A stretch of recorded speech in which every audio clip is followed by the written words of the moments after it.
നമസ്കാരം. Raf talk മലയാളത്തിലേക്ക് അവർക്കും സ്വാഗതം. ISLൽ ഇന്നലെ കേരള ബ്ലാസ്റ്റേഴ്സ് ഒഡീഷ FCയെ 2-3 പരാജയപ്പെടുത്തിയ മത്സരത്തിന് ശേഷമുണ്ടായ സംഭവ വികാസങ്ങൾ ഇപ്പോൾ വലിയ തോതിൽ വൈറലാണല്ലോ, വാർത്തയാണല്ലോ. അതായത് മഞ്ഞപ്പട ചാൻഡ് നടത്തിക്കൊണ്ടിരിക്കുന്നു. കേരള ബ്ലാസ്റ്റേഴ്സിൻ്റെ താരങ്ങൾ അവരുടെ ഈസ്റ്റ് ഗാലറിയുടെ ഭാഗത്തേക്ക് തിരിഞ്ഞ് ആ ഒരു സെലിബ്രേഷന് വേണ്ടി പോകാൻ വേണ്ടി നിൽക്കുമ്പോഴും ചാൻഡ് തുടരുകയാണ്. അതുകൊണ്ട് തന്നെ അഡ്രിയാൻ ലൂണ താരങ്ങളെയൊക്കെ പിന്തിരിപ്പിച്ചു. നേരെ വെസ്റ്റ് ഗാലറിയുടെ ഭാഗത്ത് പോയി വൈക്കിംഗ് ക്ലാപ്പൊക്കെ നടത്തി സെലിബ്രേറ്റ് ചെയ്തു പോയി. സോ ഇവിടെ മഞ്ഞപ്പട ചെയ്തത് ശരിയോ തെറ്റോ എന്നുള്ളത് വലിയ രൂപത്തിൽ പലരും പരിശോധിക്കുകയാണ്. നമ്മുടെ കമൻറ്റ് ബോക്സിലൊക്കെ കയറി നോക്കിയാൽ മതി. വലിയ രൂപത്തിൽ മഞ്ഞപ്പടക്കെതിരെ കമൻ്റ് ഇട്ടുകൊണ്ടിരിക്കുന്നു.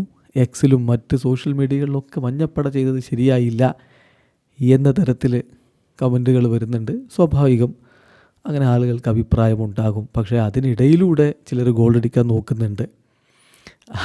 അത് മാത്രമല്ല, ചിലർ എന്ത് ചെയ്താലും മഞ്ഞപ്പട എന്ത് ചെയ്താലും അത് തെറ്റാണ് എന്ന തരത്തിൽ നിലപാടെടുക്കുന്നുണ്ട്. അപ്പോൾ ഈ കാര്യത്തിലൊക്കെയുള്ള നമ്മളുടെ ഒരു അഭിപ്രായം, അതായത് മഞ്ഞപ്പട ഇന്നലെ ചെയ്തതിൽ എൻ്റെ ഒരു ഒപ്പീനിയൻ, എല്ലാവർക്കും അവരുടേതായിട്ടുള്ള ഒപ്പീനിയൻ ഉണ്ടാവും. അത് നമ്മളൊന്ന് വിശദമാക്കുകയാണ്. ശ്രദ്ധിക്കുക, എന്തിനാണ് മഞ്ഞപ്പട ഈ പ്രൊട്ടസ്റ്റ് നടത്തുന്നത്? അതാദ്യം നമ്മൾ കൃത്യമായി മനസ്സിലാക്കി കഴിഞ്ഞാൽ തീരാവുന്നതേ ഉള്ളൂ പ്രശ്നം. ടീം ബെറ്റർ ആവണം.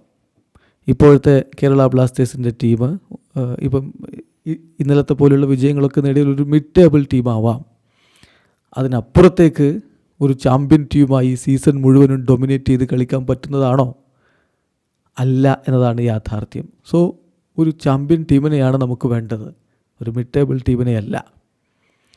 മാത്രമല്ല, പ്രശ്നങ്ങൾ ഇപ്പോഴും ഉണ്ട്. 1-2 വിജയങ്ങൾ കൊണ്ട് മാത്രം ആ പ്രശ്നങ്ങളൊക്കെ മാറി എന്തൊക്കെ വിശ്വസിക്കുന്നതിലും അർത്ഥമില്ലല്ലോ.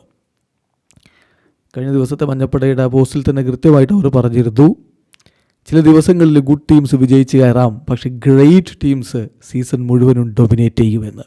അവിടെയാണ് കാര്യം. സീസൺ മുഴുവനും ഡൊമിനേറ്റ് ചെയ്യുന്ന തരത്തിലുള്ള മികച്ചൊരു ടീമിനെയാണ് നമുക്ക് വേണ്ടത്. അതിനുവേണ്ടി ക്രിയാത്മകമായ മാറ്റങ്ങളാണ് വരേണ്ടത്. അതിനാണ് യഥാർത്ഥത്തിൽ ഈ ഒരു പ്രതിഷേധം സംഘടിപ്പിച്ചുകൊണ്ടിരിക്കുന്നത്. മാനേജ്മെൻറ്റിൻ്റെ തീരുമാനങ്ങൾക്കെതിരെയാണ് പ്രതിഷേധം, അല്ലാതെ താരങ്ങൾക്കെതിരെയല്ല, ടീമിനെതിരെയല്ല, ക്ലബിനെതിരെയല്ല എന്ന് പലവട്ടം മഞ്ഞപ്പട വ്യക്തമാക്കിയതുമാണ്. അപ്പോൾ ഇതിൻ്റെ ഒരു പശ്ചാത്തലത്തിൽ വേണം ഇന്നലെ സംഭവിച്ച കാര്യങ്ങൾ പറയാൻ. ഇന്നലെ ആ ഒരു റാലി നടത്താൻ മഞ്ഞപ്പട പ്ലാൻ ഇട്ടിരുന്നു. അതിന് അനുമതി ഉണ്ടായില്ല. പിന്നെ ഗാലറിയിൽ അവർ ചാൻഡ് വിളിച്ചുകൊണ്ടിരുന്നു. അപ്പോൾ ആ ഘട്ടത്തിൽ പോലീസ് വന്നു, അത് തടയാൻ വേണ്ടി ശ്രമിച്ചത് നമ്മൾ കണ്ടു. ഏതായാലും കളി കഴിഞ്ഞ സമയത്ത് എല്ലാം സമർപ്പിച്ച് കളിച്ച താരങ്ങൾ വിജയിച്ചു വരുമ്പോൾ അവരെ ഒന്ന് അഭിനന്ദിക്കണമായിരുന്നു. അത് സത്യമാണ്, അതാണ് എൻ്റെ അഭിപ്രായം. പക്ഷേ അത് കഴിഞ്ഞിട്ട് വീണ്ടും പ്രൊട്ടസ്റ്റിലേക്ക് പോകാം. അതിന് മുമ്പ് ചെയ്ത പോലെ തന്നെ കാര്യങ്ങൾ കൊണ്ടുപോകാം. പക്ഷെ താരങ്ങൾ വരുമ്പോൾ അവരെ അഭിനന്ദിക്കണമായിരുന്നു, അവർക്ക് വേണ്ടി ചീർ ചെയ്യണമായിരുന്നു. കുറച്ചുകൂടി നന്നായിട്ട് ആ സിറ്റുവേഷൻ ഹാൻഡിൽ ചെയ്യപ്പെടണമായിരുന്നു. ഇതാണ് സുചിന്തിതമായിട്ടുള്ള അഭിപ്രായം. അതേസമയത്ത് മഞ്ഞപ്പട എന്ത് ചെയ്താലും പ്രശ്നം എന്ന തരത്തിൽ കമൻറ്റുകൾ വന്നുകൊണ്ടിരിക്കുന്നുണ്ട്. അത് വേറെ പ്രശ്നമാണ്. ഇന്നലത്തെ കാര്യം വെച്ചുകൊണ്ടുള്ളതല്ല, അത് മറ്റെന്തോ ആണ്. കാരണം ഇതുവരെ മഞ്ഞപ്പടയെക്കുറിച്ച് ഇവിടെ പലരും പ്രചരിപ്പിച്ചുകൊണ്ടിരുന്നത് മാനേജ്മെൻറ്റിൻ്റെ ആളുകളാണ്. ക്ലബിൻ്റെ മറ്റ് ആരാധകർ നടത്തുന്ന പ്രതിഷേധങ്ങൾ അവർ ഏറ്റെടുക്കുന്നില്ല, അവർ മാനേജ്മെൻറ്റ് ഭാഗത്ത് നിന്ന് നിൽക്കുന്നവരാണ് എന്ന തരത്തിലായിരുന്നല്ലോ.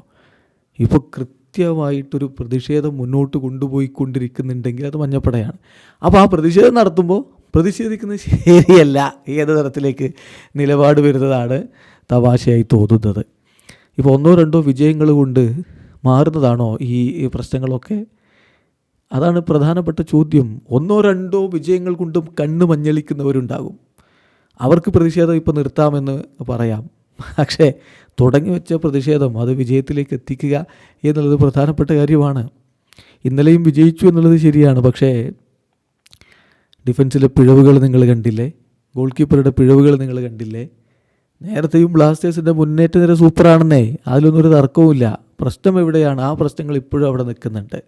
ചില ദിവസങ്ങളിൽ വിജയിച്ച് കയറാം, പക്ഷേ ഡൊമിനേറ്റ് ചെയ്ത് എപ്പോഴും ഈ ടീമും വെച്ച് മുന്നോട്ട് പോകാൻ പറ്റുമോ എന്നുള്ളതൊന്ന് ആലോചിച്ച് നോക്കിയാൽ മതി. ഇപ്പോൾ ജനുവരി ട്രാൻസ്ഫർ വിൻഡോ ഇന്നിപ്പം ജനുവരി 10-14 തുറന്നിട്ട് പകുതിയായി. ഇതുവരെ എന്തെങ്കിലും അഡീഷൻ സംഭവിച്ചിട്ടുണ്ടോ? ടീം മെച്ചപ്പെടുത്താൻ വേണ്ടി എന്തെങ്കിലും അഡീഷൻസ് ഉണ്ടായിട്ടുണ്ടോ? അതില്ല. ഹെഡ് കോച്ചിൽ ഇൻട്രീം കോച്ചുമാരെ വെച്ച് തന്നെയാണ് മുന്നോട്ട് പോകുന്നത്. ചുരുക്കി പറഞ്ഞാൽ എന്തിനു വേണ്ടി പ്രതിഷേധം ആരംഭിച്ചുവോ ആ കാര്യങ്ങളൊക്കെ ഇപ്പോഴും അവിടെ കിടപ്പാണ്. അതുകൊണ്ട് 1-2 വിജയം കാണുമ്പോൾ അതിൽ നിന്ന് പിന്മാറി പോകണം എന്ന് പറയുന്നതിൽ അർത്ഥമൊന്നുമില്ല. ഇവിടെ ആരും താരങ്ങൾക്കെതിരെയല്ല ഒന്നും നടത്തിയിട്ടുള്ളത് എന്നുള്ളതും ഒരു യാഥാർത്ഥ്യമാണ്. പിന്നെ ഗ്യാപ്പിൽ ഗോളടിക്കാൻ വേണ്ടി ചിലർ ശ്രമിക്കുന്നുണ്ട്, അതെല്ലായിടത്തും അങ്ങനെയാണ്. പിന്നെ ഈ ഒരു ഫാൻസിൻ്റെ ഐക്യം ഒന്ന് ഡിവൈഡ് ചെയ്യാൻ വേണ്ടി ആഗ്രഹിക്കുന്നവരുമുണ്ട്, അതിനൊക്കെ ചിലർ തലവെച്ച് കൊടുക്കുന്നു എന്നുള്ളതാണ് ഇവിടെ ഇപ്പോൾ കാണാൻ പറ്റുന്നത്. ഏതായാലും ഇത്രയേ ഉള്ളൂ അഭിപ്രായം. പ്രൊട്ടസ്റ്റൊക്കെ അതുപോലെ തന്നെ മുന്നോട്ട് പോകേണ്ടതാണ്. അത് ബ്ലാസ്റ്റേഴ്സിനെ കൂടുതൽ ബെറ്ററാക്കി എടുക്കുക എന്നുള്ള ഉദ്ദേശത്തോടു കൂടി നടത്തുന്നതാണ്. ക്ലബിനെതിരെയല്ല, ടീമിനെതിരെയല്ല എന്ന് പറയുന്നു. അതങ്ങനെ തന്നെയാണ് മുന്നോട്ട് പോകുന്നതും. പക്ഷേ ഇന്നലെ ആ സംഭവങ്ങൾ കുറച്ചുകൂടി നല്ല രൂപത്തിൽ ഹാൻഡിൽ ചെയ്യാമായിരുന്നു. വീഡിയോ അവസാനിക്കുന്നു. ഫുട്ബോൾ ലോകത്തെ കൂടുതൽ വിശേഷങ്ങളുമായി റാഫ് ടോക്സ് കൊണ്ടുവെത്താം.